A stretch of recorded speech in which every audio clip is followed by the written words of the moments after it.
আসসালামু আলাইকুম এভরিওয়ান। মনের লিখন গল্পের ৮ নম্বর পার্ট। তো চলো বেশি কথা না কইয়া গল্প শুরু করা যাক। আমি কিছু আর না বলে চুপচাপ আছি। মিতু ম্যাডাম আমার দিকে এক নজর তাকিয়ে আছে, হয়তো আমি কি বলবো মনে করছে। কিন্তু যখন দেখলো আমি চুপচাপ আছি, তখন মিতু ম্যাডাম চুপ করে বের হয়ে চলে গেল। আমার পাশে শুয়ে মাহি আবার ঘুমিয়ে গেল। মাহি ঘুমাতেই আমি বাইরে গেলাম, গিয়ে দেখলাম ভাবির মুখে সেই হাসি। কিন্তু এই হাসি যে কিসের জন্য এটা তো জানি নাকি। আমি গিয়ে আম্মুর পাশে বসতেই আম্মু বলল, বাবা আমরা তোর বিয়ে ঠিক করেছি, সামনের মাসে তোর বিয়ে। আমি বললাম, ভালো তো বিয়ে ঠিক করেছো, এক কাজ করো, আমি তো আর বিয়ে করব না, আমার জায়গায় আমার বিয়েটা বাবা করে নিবে। কি বলো আম্মু, নতুন একটা মা পাবো, আবার মেয়ে নাকি টিচার, ভালোই হবে, কি বলো? আম্মু আমার দিকে চোখ গড়িয়ে বলল, এইসব কি বলিস তুই? হ্যাঁ, আমাদের সাথে মজা করিস? এখন বল, আমরা যে তোর বিয়ে ঠিক করেছি এতে তুই খুশি তো? আমি সরাসরি বললাম, আমি এই বিয়ে করতে পারবো না, ওকে আমার পছন্দ নয়। আমার কথা শুনে ভাবি দাঁড়িয়ে আমার দিকে তাকিয়ে বলল, এখন বিয়ে করবে কেন? সারা জীবন তো ভাই আর বাবার উপরে বসে খেয়েছো, নিজে তো এক টাকাও ইনকাম করো না। এখন চাকরিজীবী একটা মেয়ে দেখে বিয়ে ঠিক করেছি, এতে তার হবে না। তোমার তো ওই কাজের মেয়ে লাগবে নষ্টামি করার জন্য। আমার বান্ধবীর সাথে তো আর এইসব করতে পারবে না। আমার তো মনে হয় ও এখানে কাজ করতে আসে নাই, এখানে আসছিল চুরি করতে। আর তোমাকে প্রেমের জালে ফাঁসিয়ে কিছু টাকা হাতিয়ে নিবে বলে তাই চিন্তা করছিল। আর তুমিও বোকার মতো ওর কথা বিশ্বাস করে নিলে। ও হ্যাঁ, রুমের ভিতরে কি করে কাজের মেয়েকে শাড়ি পরিয়ে দেয়, আবার সাজিয়েও দেয় নাকি, না জানি গোপনে গোপনে আরো কত কিছু করেছে। বোকা একটা মেয়ে পেয়ে এইসব করছো, লজ্জা করে না? আবার বলো আমার বান্ধবীকে বিয়ে করবে না। ভাবির কথা শুনে ভাইয়ার দিকে তাকিয়ে বললাম, জানিস ভাইয়া, ভাবিকে আমি কতটা সম্মান করতাম, কিন্তু উনি আমাকে এই কথা বলতে পারলো?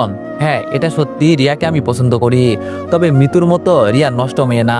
এত যে বেস্ট ফ্রেন্ডের প্রশংসা করে, সেই দিন কি করছিল? ও নষ্টা মেয়ে না তো কি রিয়া নষ্টা মেয়ে? গরিব ঘরের মেয়েরা আর যাই করুক সম্মান করতে জানে। তবে এতদিনে আমার মাথায় একটা কথা ঘুরপাক খাচ্ছে, যে রিয়া কিভাবে চুরি করতে পারে? ও তো এমন মেয়ে না। তবে খুব শীঘ্রই আমি সত্যি কথা বের করে ফেলবো। আর বেস্ট ফ্রেন্ডের প্রশংসা, আমি তোর বেস্ট ফ্রেন্ডকে বিয়ে করলাম না, আর কারোর টাকায় আমার চলতেও হবে না। আমার বাবার টাকা কি কম আছে? তোর মতো গরিব ঘরের মেয়ে এসে আজকে ধনী হয়ে এই কথা বলিস? ভাইয়ার বউ না হলে তোরে তো আমি। ভাইয়া আমার ঠাস ঠাস করে চট দিয়ে বলল, এই তোর সাহস কি করে হয় আমার বউকে তুই করে কথা বলার? আর ওকে কি বলিস? গরিব ঘরের মেয়ে, তোর মতো 3টা ছেলেকে ও কিনে ফেলতে পারে। কাকে কি বলিস? আজ থেকে তোর সাথে আমার সবকিছু শেষ, তোরে আর 1 টাকাও আমি দিব না। ভাইয়ার চরকে মাথা নিচু করে দিলাম। রাগ হয়েছিল অনেক, কিন্তু ভাইয়াকে সম্মান করি বলে কিছু বলি নাই। শুধু আম্মুর দিকে তাকিয়ে বললাম, আমাকে কেউ টাকা দেয় না, আর দরকার নেই কারোর টাকায় চলাম। কারো কথা শুনে যে আমার কাউকে বিয়ে করতে হবে এটাও না। বেস্ট ফ্রেন্ড না, ও যদি আর একবার আমার কাছে আসে না আম্মু, বাইরের ছেলেপিলে এনে সবকিছু করিয়ে ভিডিও করে ভাইরাল করে দিব, পরে দেখি কে কি করে। আর একটা কথা আম্মু, আমি এখন বিয়ে করব না। যাত্রার কথা শুনে আর কখনো এমন করবে না। এই কথা বলে আমি রুমে চলে গেলাম। ভাবি শুধু দাঁড়িয়ে দাঁড়িয়ে রাগে ফুলতেছে, কিছু বলতে পারছে না। আসলে মানুষ ঠিকই বলে, ভাই বড় ধন রক্তের বাঁধন। ভাই যদি নষ্ট হয় সেটা ভাবির কারণ। আমাকে এভাবে বসে থাকলে হবে না, কিছু একটা আমার করতে হবে। তবে ভাবি যদি আমাকে বকা দিত আমার একটুও গায়ে লাগতো না, কিন্তু রিয়ার নামে উল্টাপাল্টা বলছে, এজন্য আমার খুব রাগ হয়েছে। আম্মু বলল, কি করিস বাবা? আম্মুকে দেখে বললাম, আম্মু কিছু না, কিছু বলবে? আম্মু বলল, দেখ উনি তোর ভাবি হয়, যা ইচ্ছা তাই বলা যাবে না। আমি বললাম, তুমিও শেষ পর্যন্ত ওর পক্ষ নিলে? ঠিক আছে, তোমরা তোমাদের মতোই থাকো, আমি আমার মেয়েকে নিয়ে একা একা চলতে পারবো, কাউকে লাগবে না আমার। আম্মু বলল, দেখ বাবা, আমি এটা বলি নাই, বললাম ভাইয়ে ভাইয়ে ঝগড়া করলে হবে। আমি বললাম, ও যে কেমন ভাই আমার চিনা হয়ে গেছে, ওর কথা আর বলবে না। তবে একটা কথা আমি অগ্রিম বলে দিচ্ছি, এই ভাবি খুব শীঘ্রই বড় একটা কিছু করবে আমাদের সাথে, আমার কেন জানি মন তাই বলছে। আম্মু বলল, হয়েছে, তোর আর উল্টাপাল্টা কথা বলতে হবে না। আর তাছাড়া মিতু তো ভালোই, যদি কিছু করে থাকে ও সেটা তোর জন্য করেছে, এখানে বিয়ে না করার কি আছে বল? আমি বললাম, আমি ওকে বিয়ে করব না মানে করব না, এত কথা বারবার বলবো না। আম্মু বলল, আচ্ছা ঠিক আছে, আমি তোর বাবাকে না করে দিবনি। আমি বললাম, আর ভাবিকে বলবে আমার সাথে যেন কোনো কথা না বলে, আমি ওনার কথা শুনতে চাই না। আম্মু বলল, এভাবে বলিস না বাবা। আমি বললাম, প্লিজ আম্মু যাও, আমার এমনি খুব মন খারাপ। আম্মু বলল, মায়ের দিকে খেয়াল রাখিস, আর তোর যা ইচ্ছা হয় তাই কর, আমরা তোরে না করব না, তবে যেটা ভালো হয় সেটাই করবি। আম্মু চলে যাওয়ার পর আমি মায়ের পাশে শুয়ে গেলাম। ভাবির এই রূপের কথা আমি আগে থেকেই জানি, উনি কতটা স্বার্থপর স্বার্থপর মহিলা, তাও ভাবি হয় বলে কিছু বলি না আমি। সকালে রুমে শুয়ে আসি, তখন আম্মু বলল চল না বাবা কোথাও থেকে ঘুরে আসি, বাসায় থাকতে ভালো লাগছে না আর। আম্মুর কথা শুনে বললাম ঠিক আছে, গিয়ে রেডি হও। কিছুক্ষণ পর আম্মুকে নিয়ে বের হলাম। কিছু দূর যেতেই পিছন থেকে কে জানি ডাক দিয়ে বলল, আরে আন্টি কোথায় যাচ্ছেন? পিছনে তাকিয়ে দেখি মিতু ম্যাডাম রাস্তায় দাঁড়িয়ে আছে, হয়তো ভার্সিটি দা যাচ্ছে। আম্মু মিতু ম্যাডামকে দেখে বলল, এই তো মা, আজকে একটু ঘুরতে বের হয়েছি, তুমি চাইলে আমাদের সাথে যেতে পারো। আম্মুর কথা শুনে আমি বললাম, না আম্মু, উনি এখন আমাদের সাথে যেতে পারবে না, আমাদের একা একাই যেতে হবে। আর এখন তাড়াতাড়ি চলো, বেশি দেরি করে লাভ নেই। মিতু ম্যাডাম বলল, আন্টি আমি যদি আপনাদের সাথে আসি তাহলে কি আপনার কোনো সমস্যা হবে? আম্মু বলল, মোটেও না, আর তাছাড়া আমি একা ফিল করছি, যদি তোমার সময় হয় তো যেতে পারো আমাদের সাথে। মিতু ম্যাডাম বলল, আন্টি চলেন, অনেকদিন হলো ঘোরা হয় না। আমি মিতু ম্যাডামকে বললাম, ম্যাডাম আপনার তো ভার্সিটি আছে, আর এখন আপনার গিয়ে ক্লাস নিতে হবে, অন্য একদিন আপনাকে নিয়ে বের হবনি, এখন চলে যান। কিন্তু আম্মু যেহেতু একবার বলে দিয়েছে, উনি কি আর সুযোগ ছাড়ে? এখন তো আমার আম্মুর উপর রাগ হচ্ছে, কেন উনি বললেন মিতু ম্যাডামকে সাথে নিতে। ভাবছিলাম একটু মজা করে ঘুরবো, কিন্তু তাও আমার আম্মু এটা হতে দিল না। যাক, কি আর করা, আমি আমার মতোই চুপচাপ আছি। আম্মু আর মিতু মিলে অনেক কথা বলছে, মিতু ছিল বলে এত জায়গায় ঘুরতে পারি নাই, এজন্য একটু তাড়াতাড়ি বাসার দিকে রওনা দিলাম। বাসার কাছাকাছি আসতেই শুনি ভাইয়া ভিতর থেকে চিৎকার করে বলছে, বাবা আপনি দরজা খুলেন, অনেকক্ষণ হলো দরজা বন্ধ করে আছেন, প্লিজ বাবা আপনি দরজা খুলেন না। ভাইয়ার কথা শুনে আমি দৌড়ে বাসার ভিতরে চলে গেলাম। গিয়ে দেখি ভাইয়া দরজার সামনে জোরে জোরে ধাক্কা দিচ্ছে। আমাকে দেখে ভাইয়া বলল, দেখ তো অনেকক্ষণ হলো বাবা দরজা খুলছে না, এমনকি কথাও বলছে না। ভাইয়ার কথা শুনে আমি দরজা ভেঙে ভিতরে ঢুকে গেলাম, কিন্তু ভিতরে ঢুকতেই আমি ধপ করে মাটিতে পড়ে গেলাম। মুহূর্তের ভিতরে বাড়িতে কান্নার রোল পড়ে গেল। আমার বাবা ফ্যানের সাথে দড়ি বেঁধে আত্মহত্যা করেছেন, যেটা আমরা কেউ বিশ্বাস করতে পারছি না। বাবা এই কাজ কিভাবে করতে পারলেন? নিচ থেকে উঠে বাবাকে ধরে নিচে নামালাম, চোখ দিয়ে শুধু পানি পড়ছে। বাবা এই কাজ কেন করলেন? হঠাৎ করে কেন বাবা আত্মহত্যা করেছেন? বাবার পাশে দাঁড়িয়ে শুধু কান্না করছি। হঠাৎ করে ভাবি ভিতরে এসে বাবার টেবিলের সামনে থেকে একটা কাগজ নিল, আর কাগজটা নিয়ে আমার কাছে এসে ঠাস করে একটা চট দিয়ে বলল, আজকে তোমার কারণে আমার বাবা আত্মহত্যা করেছে, বাবার মৃত্যুর কারণ একমাত্র তুমি, কিভাবে বাবাকে নিজের হাতে মারতে পারলে? ভাবির কথা শুনে আমার কান্না উধাও হয়ে গেল। কিভাবে তিনি এই কথা বলতে পারলেন? আমি ভাবির হাত থেকে কাগজটা নিলাম, ওখানে খুব সুন্দর করে লেখা আছে, আমি আজকে আত্মহত্যা করেছি শুধু আমার ছোট ছেলের জন্য। আমি ওরে বলছিলাম, বাবা মিতুকে তুই বিয়ে করে নে, কিন্তু ও আমাদের মুখের উপর না করে দিল। অন্তত আমার একটা সম্মান ছিল, সেটাও বোঝে নাই। এই সংসারে আমাকে আর দরকার নেই, এজন্য আমি এই পথ দেখে চলে যাচ্ছি। ভাইয়া আমার সাথে চিঠিটা পড়ে আমার শাড়ির কলার ধরে বলল, তোর সাথে কিছু করার আগে এখান থেকে চলে যা, নইলে আমি তোরে পুলিশের কাছে ধরিয়ে দিব। আর এই যে দেখ, বাবা মারা যাওয়ার আগে সবকিছু আমার নামে লিখে দিয়ে গেছেন, বাবা জানে তুই নষ্ট একটা ছেলে, এজন্য উনি বুঝেই আমার নামে সবকিছু লিখে দিয়েছে। হঠাৎ দেখি ভাবি কি যেন আমার সামনে পুরাচ্ছে। আমাকে শুনিয়ে শুনিয়ে ভাবি বলল, আজকে যার কারণে বাবা মারা গেছে সে সুখে শান্তিতে বসবাস করবে, আমি তো তা হতে দিব না। পড়াশোনা করেছে চাকরি করার জন্য না, এই যে সবকিছু পুড়িয়ে ফেললাম। আমার বাবাকে মেরে আরো চাকরি করবে, যাও করো। আমি দৌড়ে ভাবির সামনে গেলাম, কিন্তু আমার অনেক দেরি হয়ে গেছে, ভাবি আমার সবকিছু পুড়িয়ে ফেলছেন। এইদিকে বাবা মারা গেলেন, অন্যদিকে আমার সম্পূর্ণ লাইফটাই নষ্ট করে দিল। চোখ দিয়ে শুধু পানি পড়ছে, কিছু বলতে পারছি না। ভিতর থেকে আম্মু কান্না করতে করতে এসে বলল, কি করে নাই তোর বাবা তোর জন্য বল। আর শেষমেশ তোর বাবা তোর জন্য, আমি বিশ্বাস করতে পারছি না। ভাইয়া আমার সামনে এসে বলল, আজ থেকে তোর সাথে আমার কোনো সম্পর্ক নেই, আমার বাসা থেকে বেরিয়ে চলে যান। আজকে যদি আমি কিছু বলি তাও কেউ বিশ্বাস করবে না, কিন্তু একটা সামান্য বিষয়ের জন্য আমার বাবা এভাবে আত্মহত্যা করবেন আমার বিশ্বাসই হয় না। এটা একটা ষড়যন্ত্র মনে হচ্ছে আমার কাছে, আমার বাবাকে কেউ না কেউ তো মেরেছে। এখন চুপচাপ এখান থেকে চলে যাই, এটাই বরং আমার জন্য ভালো হবে। আমি আমার মেয়েকে নিয়ে চুপচাপ বাসা থেকে বের হয়ে গেলাম। এখন আমার নিজের জন্য কোনো চিন্তা হয় না, চিন্তা হয়তো আমার মেয়ের জন্য। এই যে বাসা থেকে বের হয়েছি, ওকে নিয়ে এখন কোথায় যাব? বাবাকে মাটি দিয়েও আসতে পারি নাই, এটাই বুঝি আমার কপাল। কিন্তু একটা বিষয় আমার মাথায় আসছে না, সেই দিন রিয়ার রুম থেকে আন্টি খুঁজে বের করলো ভাবি, তবে আজকে তো কোনো চিঠি তিনি পড়েন নাই, না পড়ে আমার গালে চড় দিয়েছে। তিনি কি সবকিছু আগে থেকেই জানতেন নাকি? তবে আমার সব কাগজপত্র তিনি পুড়িয়ে দিলেন কেন?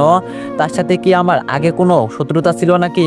এখন বাজে রাত 10টা, কোথায় যাব কিছুই মাথায় আসছে না। হঠাৎ করে একটা রিক্সাওয়ালা মামা সামনে এসে বলল, মামা আপনি দেখছি অনেকক্ষণ হলো এক জায়গায় দাঁড়িয়ে আছেন, কোনো সমস্যা হয়েছে কি? আবার সাথে একটা পিতৃ বাচ্চাও আছে। আমি বললাম আসলে হয়েছে কি চাচা, আমি আজকে গ্রাম থেকে এখানে আসছিলাম, কিন্তু যে আমাকে এখানে নিয়ে আসছিল সে পালিয়ে গেল। আসলে আমার গ্রামে তেমন কেউ নেই, তো এই জন্য এখানে দাঁড়িয়ে দাঁড়িয়ে চিন্তা করছি কি করা যায়। আমার মিথ্যা কথাগুলো চাচা খুব তাড়াতাড়ি বিশ্বাস করে নিল, আর আমাকে বলল এত রাত্রে এখানে দাঁড়িয়ে আছো, তবে তুমি চাইলে আমাদের বাড়িতে যেতে পারো, একটা রুম খালি আছে, ওখানে থাকতে পারো, তবে বাসা ভাড়া কিন্তু দিতে হবে। আমি বললাম জি চাচা, অনেক অনেক ধন্যবাদ। চাচা বলল আমার রিক্সায় উঠে পড়ো, আমি নিয়ে যাচ্ছি। চাচা রিক্সায় ওঠার পর জিজ্ঞেস করলো আমি কি কি করি আর এই শহরে কেন আসছি। আমি শুধু বললাম সকাল থেকে এক জায়গায় দাঁড়িয়ে আসছি চাচা, খুব কষ্ট হয়েছে আমার। আপনি যদি কিছু মনে না করেন তাহলে আমি আপনাকে পরে সব কিছু বলবো। চাচা আমার কথা শুনে বললাম আচ্ছা ঠিক আছে, তোমার যখন মনে হয় আমাকে বলবে, তখন বলিও। এখন চলো। আমাকে নিয়ে চাচা একটা বাসার সামনে চলে গেল। এটা তো আধা পাকা একটা বাড়ি, বাড়িঘরের পরিবেশ যে এতটাও ভালো না, এখানে আমাকে থাকতে হবে। পাশ থেকে কেমন বিচ্ছিরি একটা গন্ধ আসছে। চাচার পিছনে আমিও ভিতরে গেলাম। ভিতরে যেতেই আমাকে একটা মেয়ের সাথে পরিচয় করিয়ে দিল, আর ওনার একটা মেয়ে একটা ছেলে। সবার সাথে পরিচয় হওয়ার পর চাচা আমাকে আমার রুম দেখিয়ে দিল। আজ থেকে মাইকে নিয়ে আমার এখানে থাকতে হবে, সবই হলো আমার কপাল। রাতে চাচা আমাকে ডেকে বললাম খাবার জন্য, খুব খিদে পেয়েছে, এজন্য ভাবলাম কিছু খেয়ে আসি আগে। খাওয়ার সময় চাচা বলল আমার ছেলেকে জন্ম দেওয়ার সময় আমার বউ মারা গিয়েছেন, এরপর থেকে আমি এখানেই থাকি। তোমাকে দেখে আমার একটু মায়া লাগলো, আর সাথে হয়তো এই পিচ্চি বাচ্চাটাকে দেখে আমার মায়া লাগলো, এর জন্য তোমাকে আমি জিজ্ঞেস করেছি কি হয়েছে। আমি বললাম আসলে চাচা আমার এই পৃথিবীতে কেউ নেই, একমাত্র আমার মেয়ে ছাড়া। ওর আম্মু অন্য কারোর সাথে পালিয়ে গেছে, আর এরপরে আমি আমার মেয়ের দিকে তাকিয়ে বিয়ে করি নাই। চাচা বলল বুঝছি, তুমি তো একা একজন মানুষ, কিভাবে কি করবে। আমি পকেট থেকে 5,000 টাকা বের করে চাচার কাছে দিয়ে বললাম বর্তমানে এগুলো রাখেন, পরে দেখছি কি করা যায়। চাচা হাসি দিয়ে বললাম আচ্ছা ঠিক আছে, তাহলে আজ থেকে তুমি আমাদের সাথে খাওয়া দাওয়া করবে। আমি আর কিছু বললাম না, তবে ওনার মেয়ে শুধু আমার দিকে তাকিয়েছিল। চাচার মেয়ে কতটুকু বড় বলবো, এই ধরেন হয়তো কলেজে পড়ে। তাতে আমি আমার মেয়েকে নিয়ে বসে আছি, ঘুমানোর কোনো নামগন্ধ নেই ওর, কি যে করবো মাথায় আসছে না। মেয়েটি বলল ভিতরে আসবো আমি। চাচার মেয়েকে দেখে বললাম আপনি এখানে যে। মেয়েটি বলল না দেখলাম এত রাত হয়ে গেল, তাও আপনার রুমের লাইট অন করা, এজন্য আসা। আমি বললাম আসলে আমার মেয়ে আজকে ঘুমাচ্ছে না, তো এজন্য ওকে নিয়ে বসে আছি। মেয়েটি বলল দেন ওকে আমার কাছে, আমি দেখছি। আমি বললাম আরে না তার দরকার নেই, আপনি চলে যান, গিয়ে ঘুমান, আমি ওকে দেখছি। মেয়েটি বলল আরে দেন তো, আর আপনার মেয়ের নাম কি। আমি বললাম ওর নাম তো মাহি। মেয়েটি বলল মাহি তো খুব ভালো নাম, তবে আমার নাম তো জানেন। আমি বললাম না জানা হয় নাই তো। মেয়েটি বলল ইতি জাহান আমার নাম, তবে আপনাকে দেখে মনে হয় না যে আপনার একটা বাচ্চা আছে। মনে মনে বললাম এখনো বিয়েই করি নাই, আবার আমার বাচ্চা আসবে কোথা থেকে। আমি আস্তে করে বললাম একটা কথা বললে কিছু মনে করবেন না তো। মেয়েটি বলল না বলেন, সমস্যা নেই। আমি বললাম আপনি যে এত রাতে এখানে আসছেন, আপনার বাবা দেখলে তো। মেয়েটি বলল বাবাই তো আমাকে এখানে বলছে আসার জন্য। আর এইসব বাদ দেন, আমাদের মতো মেয়েদের জীবনের কোনো দাম নেই, সবাই আমাদের সস্তা মনে করে। আমি বললাম বুঝলাম না আপনি কি বললেন। চাচা বলল এত বুঝতে হবে না, নেন আপনার মেয়ে ঘুমিয়ে গেছে। আমার মেয়েকে রেখে ইতি চলে যাওয়ার আগে বলল জানেন আমি আমার ঘরে নিরাপদ না। অনেক আগের কথা, যখন ইতি মা ইতি ইতি ওর বাবার ডাক শুনে বলল আপনি থাকেন, আমাকে এখন যেতে হবে, অন্য একদিন বলবো। এই কথা বলে ইতি চলে গেল। গরিব ঘরের মানুষ সত্যি খুব ভালো হয়, ওরা খুব সহজেই আমাদের সবকিছু বিশ্বাস করে নেয়, কিন্তু আমরা ওদের পিছনে ছুরি মারি। যাক এইসব কথা বলে লাভ নেই, অনেক রাত হয়েছে, ঘুমিয়ে পড়ি। সকালে ঘুম ভাঙলো চাচার ডাকে। ঘুম থেকে উঠে ফ্রেশ হয়ে চাচাকে বললাম চাচা আপনি কি কাজ করেন, নাকি শুধু রিক্সা চালান। আমার কথা শুনে চাচা বলল দিনে যা কাজ পাই তাই করি, মাঝে মাঝে রিক্সা চালাই, মানে যা কাজ পাই তাই করি। গরিবের আবার জীবন আছে নাকি। আমার তো এখন কোনো দাম নাই, একটা কোম্পানিতে যে ইন্টারভিউ দিব সেটা এখন দিতে পারবো না। আমার সবকিছু কাগজপত্র ভাবি পুড়িয়ে দিয়েছেন, তবে দেখি চাচাকে বলে যদি কিছু একটা করতে পারি। আমি চাচাকে বললাম আজ থেকে আমি আপনার সাথে কাজ করতে চাই, আমাকে রাখবেন আপনার সাথে। চাচা বলল তুমি এসব কাজ করতে পারবে বাবা। আমি বললাম অবশ্যই পারবো চাচা, আপনি পারলে আমি পারবো না কেন। আর ইতি শোনো, আমাকে শুধু একটু হেল্প করবে। এই নাও এই ফোনটা এখন থেকে তোমার, আমার এটার কোনো দরকার নেই, শুধু আমার মেয়েকে একটু দেখে রাখবে। ইতি ওর হাতে ফোনটা নিয়ে বলল বাবা কত দামি ফোন, এটা আপনার হাতে কিভাবে আসলো। আমি শুধু বললাম এটা আমার বউয়ের ফোন ছিল। ইতি আর কিছু না বলে ভিতরে চলে গেল। চাচা বাসা থেকে বের হবার আগে বলে গেল ঠিক আছে কালকে তুমি আমার সাথে কাজ করবে। চাচা চলে যাওয়ার পর মাহিকে ইতির কাছে দিয়ে বাসা থেকে বের হলাম। ফোন গেছে তাতে আমার কিছু হয় নাই, কাজ তো হয়েছে নাকি? আগে হয়তো শান্তির জীবন পার করেছি, এবার গরিবের জীবন পার করব। এখন আমার কাছে কোনো কিছুই নাই, একদম সবকিছু হারিয়ে ফেলছি। শূন্য জীবন থেকে সবকিছু শুরু করব আবার। এটাই তো চাই রিয়া সবসময়। এখন রিয়ার দেওয়া জীবন পার করব আমি। সরাসরি থানায় চলে গেলাম। থানায় গিয়ে আমার আপুর নাম বলে জিজ্ঞেস করলাম আপুর ঠিকানা একটু দিতে। ওরা আমাকে আপুর ঠিকানা দিল, কিন্তু পুলিশরা আপুর নাম শুনে ভয় পেল কেন কি জানি বাবা। ঠিকানা অনুযায়ী আপুর বাসার সামনে চলে গেলাম। গিয়ে দেখি একজন দারোয়ান একটা পিস্তল নিয়ে দাঁড়িয়ে আছে। আমাকে দেখে বলল, কি চাই এখানে? আমি আমার আপুর নাম বললাম। উনি আমার বড় বোন, আমার কথা একটু ওনার কাছে গিয়ে বলবেন। দারোয়ান উল্টা আমাকে ধমক দিয়ে বলল, এই পিস্তলে যতগুলো গুলি আছে সবগুলো তোর পেটের ভিতরে ঢুকিয়ে দিব। উনার ভাই নাই, ম্যাডামের তো এই পৃথিবীতে কেউ নেই, উনি শুধু একা। আর আমি জানি তুই বাইরের কোনো লোক, এর জন্য আমি কিছু বলার আগে তুই এখান থেকে চলে যা, নইলে খুব খারাপ হবে বলে দিলাম। এখানে যত কিছু বলি না কেন দারোয়ান আমাকে ভিতরে যেতে দিবে না, এজন্য গেটের বাইরে থেকে ফিরে গেলাম। টাকা থাকলে সবাই আপন, কিন্তু যখন পকেট শূন্য থাকে তখন সবাইকে চেনা যায়, এটাই দুনিয়া। কিছুটা দূরে যেতেই দেখি মিতু ম্যাডাম আমাকে হাতের ইশারা করে ডাকছে, হয়তো আমার পিছু নিয়েছিল। আমি ওনার সামনে যেতেই বলল, আহারে অসহায় ছেলে, আজকে সবকিছু হারিয়ে কিভাবে রাস্তায় রাস্তায় ঘুরছে। আমাকে যদি বিয়ে করতিম তাহলে আজকে তোর আর এই অবস্থা হতো না, কিন্তু আমার কথা তো শুনলি না। তবে এখন যদি হাজার বারও বলিস তাও আমি তোরে বিয়ে করব না। এখন আমার অন্য কাউকে পছন্দ হয়ে গেছে। তোর উপর প্রতিশোধ নিতে চেয়েছিলাম, সেটা নিয়েছি, এখন আমার আর কিছু লাগবে না। আমি বললাম, আরো কিছু কি বলবেন আপনি ম্যাডাম? মিতু বলল, না কি আর কিছুই বলবো না, তবে তোরে দেখে এখন আমার মায়া লাগে। আহারে অসহায় একটা ছেলে, চাইলেও তো চাকরি করতে পারবি না। আমি বললাম, আপনার কথা শেষ হলে আপনি এখন আপনার রাস্তায় যান, আমাকে আমার মতো যেতে দিন। আর সবচেয়ে বেশি খুশি হব আমাকে আর কখনো বিরক্ত করবেন না। আমার উপর তো প্রতিশোধ নেওয়া শেষ আপনার, এজন্য এখন আমাকে আর বিরক্ত না করলে আমি খুব খুশি হব। এই কথা বলে আমি সামনে হাঁটতে লাগলাম। আর পিছন থেকে মিতু ম্যাডাম বলল, সবকিছু শেষ করে দিয়েছি, এরপরও তোর ইগো কমে নাই। যদি আমার পা ধরে মাপ চাইতিম তাহলে হয়তো তোরে সবকিছু ফিরিয়ে দিতাম, কিন্তু তুই এটা করলি না। আমিও দেখব তুই কতদিন এভাবে চলতে পারিস। আমি মিতুর কথা কানে না নিয়ে বাসায় চলে গেলাম। আজকে 1 বছরের মতো চলে গেল, পরিবারের কারোর সাথে আমার কোনো যোগাযোগ হয় না। এখন আমার নিত্যদিনের কাজ হলো সকাল থেকে রিক্সা চালাই, মাঝে মাঝে চাচার সাথে রাস্তায় কাজ করি, আরো অনেক কিছু। এখন আমার মেয়ে বড় হয়েছে, এজন্য খরচটা একটু বেশি হয়। তবে আমার মনে হচ্ছে আবার একটা ভুল করতে যাচ্ছি ইদানিং। ইতির একটা কথা আমার কানে খুব বাজে, আর আমার মেয়েও ওর কথাই বলে। তবে আমি ইতিকে কখনো এই বিষয়ে কিছু জিজ্ঞাসা করি নাই। তবে রিয়া বলে আমার জীবনে কেউ ছিল, এটা একদম আমি ভুলে গেছি বললেই চলে। আর এই 1 বছর যদি আমার পরিচিত কাউকে দেখছি তাহলে নিজেকে লুকিয়ে নিয়েছি আড়ালে, এভাবে দিন যাচ্ছে আমার। আজকে খুব সকালে রাস্তায় কাজ করতে বের হয়ে গেলাম, কাজ করতে করতে বিকাল হয়ে গেল। মাত্র টিফিন বক্সটা খুলে খেতে বসছি, তখন চাচা বলল, বাবা আজকে শরীরটা ভালো লাগছে না, একটু তাড়াতাড়ি বাসায় চলে যাব, তুই সবকিছু সামলে নিস। চাচা এই কথা না বলতে কয়েকজন পুলিশ এসে আমাদের সকল শ্রমিকদের লাঠি দিয়ে উড়াধরা মারতে লাগলো। আমাদের যে অপরাধটা কি এটাও একবার বলে নাই। পুলিশের লাঠির আঘাত খেয়ে সবাই যে যার মতো দৌড়ে পালাতে লাগলো। ভাবছিলাম আমিও দৌড়ে পালিয়ে যাব, কিন্তু আমার চাচা অসুস্থ, ওনাকে রেখে তো আমি একা যেতে পারবো না।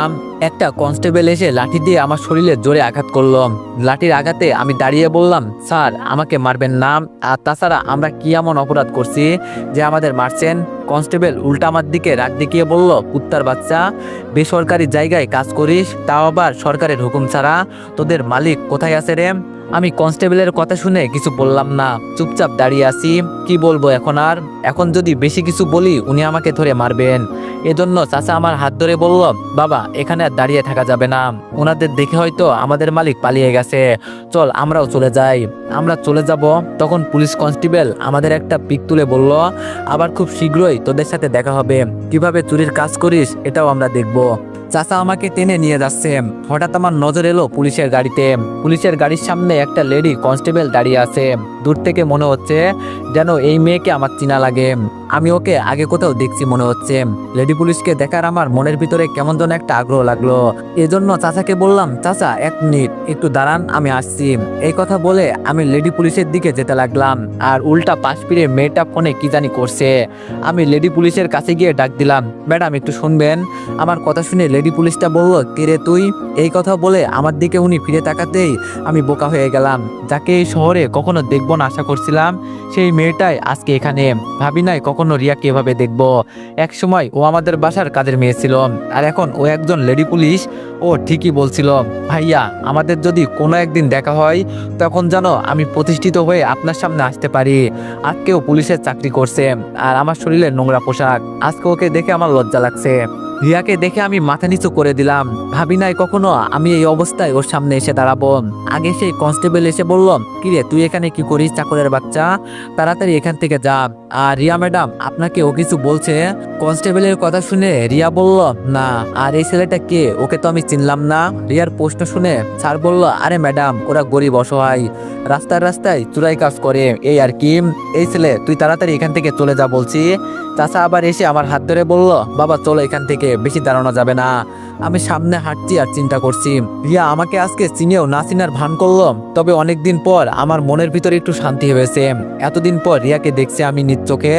আমি আমার পুরাতন প্রেমিককে দেখতে পেয়েছি। এর থেকে আর খুশির কি হতে পারে?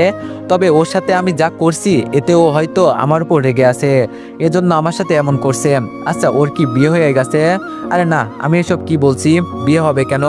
আবার বিয়ে হতেও পারে। ও এখন প্রতিষ্ঠিত হয়েছে, রিয়াকে দেখে খুব খুশি লাগছে, যেটা বলার বাইরে।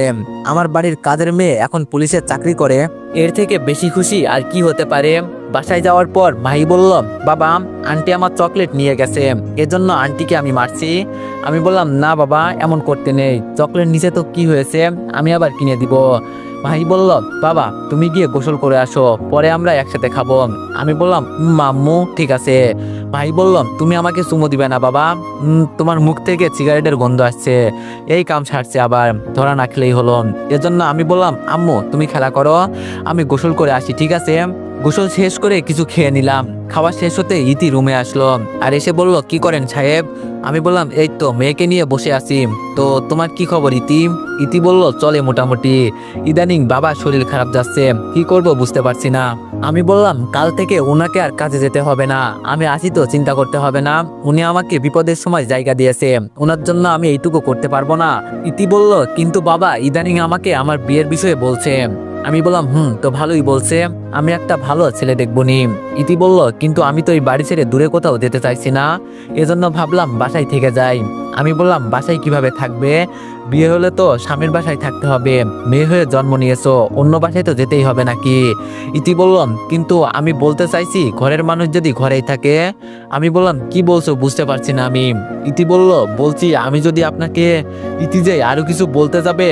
তো এভরিওয়ান, নেক্সট পার্টের জন্য সবাই অপেক্ষা করো, আর সবাই একটু বেশি বেশি লাইক আর কমেন্ট করে দিও। ধন্যবাদ।